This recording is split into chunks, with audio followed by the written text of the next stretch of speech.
सुप्रभात सज्जन श्रोते हो. आत्मोपनिषद संतपाद पान 87-88. अंग संगे तुकया होसी देव विठ्ठल श्रीरंग.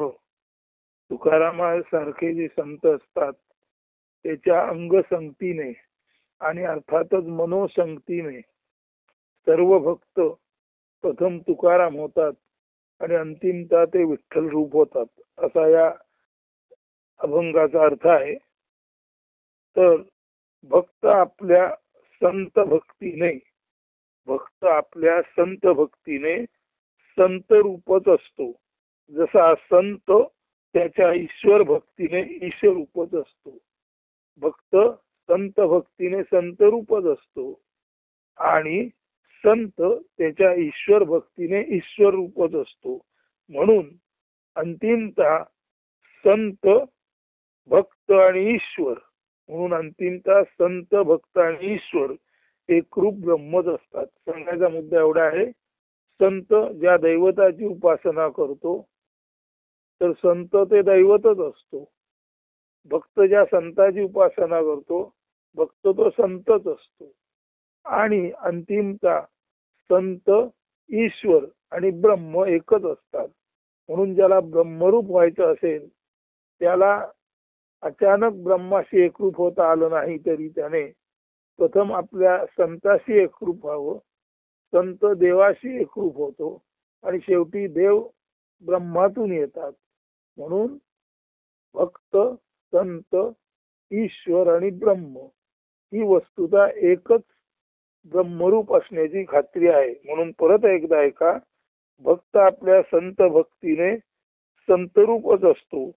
जसा संत त्याच्या ईश्वर भक्तीने ईश्वर रूपच असतो. अंतिमता भक्त संत ईश्वर केवळ एकत्वाने ब्रह्मच असतात. म्हणून या रचनेचं शीर्षक आहे अंग संगे तुकया होसी देव विठ्ठल श्रीरंग. म्हणजे तुकयाच्या अंगसंगतीने तुकयाचा जो भक्त असतो तो प्रत्यक्षात विठ्ठलच होतो आणि विठ्ठल हे शेवटी परब्रह्म रूपच आहे.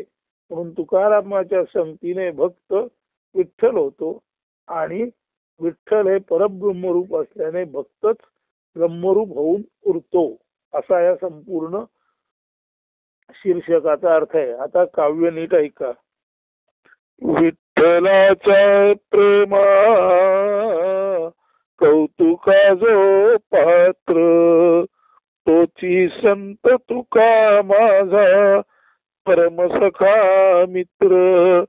एका विठ्ठलाचे जासी भान ध्यान राही तोची संत तुका मी अंतरात पाही. विठ्ठलाचा भक्त तुका सर्वव्यापी असे तोची तुका गुण मज आता लागलासे. सर्वात मी राही सर्व माझ्यातची पाही तुका आणि मी आता वेगळाले नाही. नकायासी समजू कोणी व्यर्थ अहंकार ध्याता तुका अंतरातोती सारे तुकाकार. द्रष्टा दृश्य एक दर्शनात राही तुका जो जो पाही तो तुकाराम होई. हो मुनी निशंक एका तुकया भजावे तुकयाचे संगे देव विठ्ठला पहावे. होऊनी निसंग धरी तुकयाचा संग अंग संग तुकया होसी देव विठ्ठल श्रीरंग. अंग संग तुकया होसी देव विठ्ठल श्रीरंग.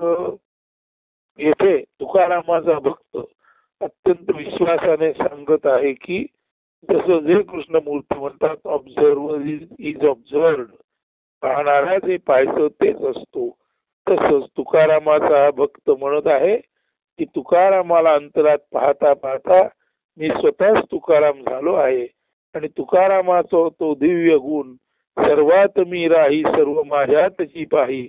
म्हणजे अखिल विश्वात मी स्वतःला पाहतो आणि अखिल विश्व माझ्यात पाहतो. पर्यायाने अखिल विश्व माझ्यात असलेला, विठ्ठल माझ्यात असलेला आणि संपूर्ण ब्रह्मतत्व माझ्यात असलेला असा मी जो आहे तो तुकाराम.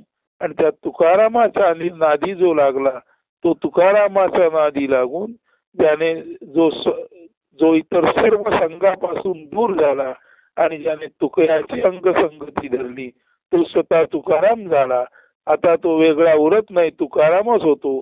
आणि तुकाराम तर असा झाला की विठ्ठल पाहता पाहता तो विठ्ठलच झाला. आणि तुकारामाचा जो गुण आहे की सर्वांमध्ये तुकाराम आपल्याला पाहतो आणि सर्वांमध्ये जसा तो आपल्याला पाहतो तसं आपल्यामध्येही तो सर्व विश्व पाहतो. असा तुकारामाला तो विठ्ठलाचा गुण म्हणजे ब्रह्मगुण प्राप्त झाला आणि तुकाराम विठ्ठल झाला. आणि विठ्ठल हेच ब्रह्मामध्ये विशेषत्वाने ठोंबे असलेलं आत्मतत्व आहे. म्हणून ब्रह्म असो, विठ्ठल असो, आत्मा असो, तुकाराम असो आणि तुकारामाला पाहता पाहता स्वतःच तुकाराम झालेला त्याचा भक्त असो, सर्व काही अखेरीस ब्रह्मरूपच आहेत. हा अनुभव भक्ताला आपल्या असीम श्रद्धेतून, आपल्या अत्यंत तळमळीतून संत संगतीने प्राप्त होतो. तर अशा संत संगतीची प्राप्ती आपणाला व्हावी असं वाटत असेल तर सर्व सज्जन श्रोते हो, चिंतनात राहा. का नाही तुम्हाला सुद्धा ब्रह्मरूप होता येणार. अस्तु. धन्यवाद. शुभ दिन. सुप्रभात.